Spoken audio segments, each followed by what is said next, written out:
कुरुलोश और हान में आखिरकार कहानी को मुकम्मल तौर पर बदल दिया गया है।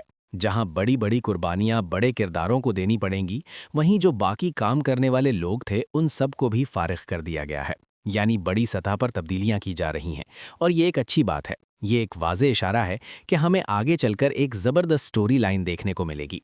लेकिन दो चार बातें ऐसी हैं जिन पर बात करना बहुत ज़रूरी है। बोजदाग साहब को ये बात समझनी होगी कि जब तक तारीखी किरदार मौजूद नहीं होंगे तब तक कहानी नहीं चलेगी। आप जितना मर्जी मंजन बेच लें, इस तरह काम नहीं चलेगा। ये एक हकीकत है।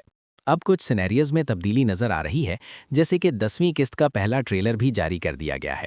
आज की इस वीडियो में मैं एक ऐसे किरदार पर बात करने जा रहा हूं जिसे इस वक्त बुरी तरह ज़ाया किया जा रहा है। हालांकि इस किरदार से बहुत अच्छा काम लिया जा सकता था और हान के जितने भी पुराने चाहने वाले थे वो तकरीबन ख़त्म हो चुके हैं। इसके अलावा मैं अपने एक फेवरेट किरदार पर भी बात करूंगा जिसकी कमी इस वक्त और हान सीरीज़ में वाज़े तौर पर महसूस हो रही है। अगर वो किरदार मौजूद होता तो रेटिंग का ग्राफ यकीनन कुछ बेहतर हो सकता था। साथ ही मैं आपको ये भी बताऊंगा कि औरहान की उर्दू डबिंग के हवाले से क्या नई मालूमात सामने आ रही हैं।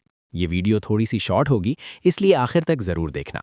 वीडियो को लाइक करें और कमेंट्स में ये ज़रूर बताएं कि औरहान, उस्मान, अर्तगरुल में आपका सबसे पसंदीदा किरदार कौन सा रहा। चलें सबसे पहले उस्मान बे की बात सुन लेते हैं कि वो क्या कहते हैं।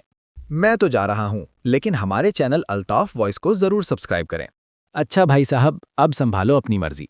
दोस्तों, सबसे पहले जिस किरदार पर मैं बात करना चाहता हूं जिसे बदकिस्मती से बुरी तरह बर्बाद किया गया, वो है उनबे।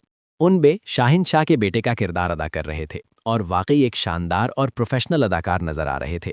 मुझे लग रहा था कि उन्हें अली यार जैसे मजबूत किरदार में दिखाया जाएगा, लेकिन जो कुछ हुआ वो सबके सामने है।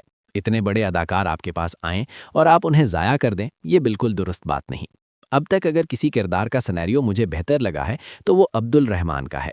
उसने अपनी बात मनवा ली कि या तो किरदार मजबूत होगा या फिर वो काम नहीं करेगा।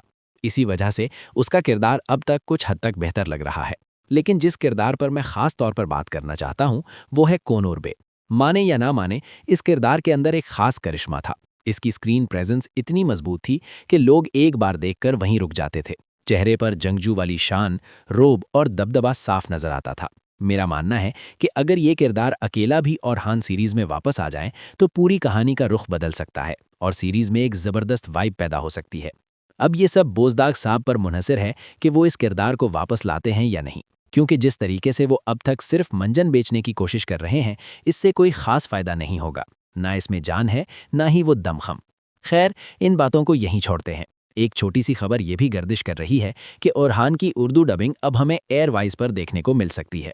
अभी इसकी तस्दीक नहीं हुई, लेकिन सोशल मीडिया पर यही कहा जा रहा है कि अब जियो पर काम नहीं होगा, बल्कि उर्दू डबिंग टीवी चैनल्स पर मुंतकिल हो चुकी है। ये एक छोटी सी अपडेट थी जो मैंने आपके साथ शेयर कर दी।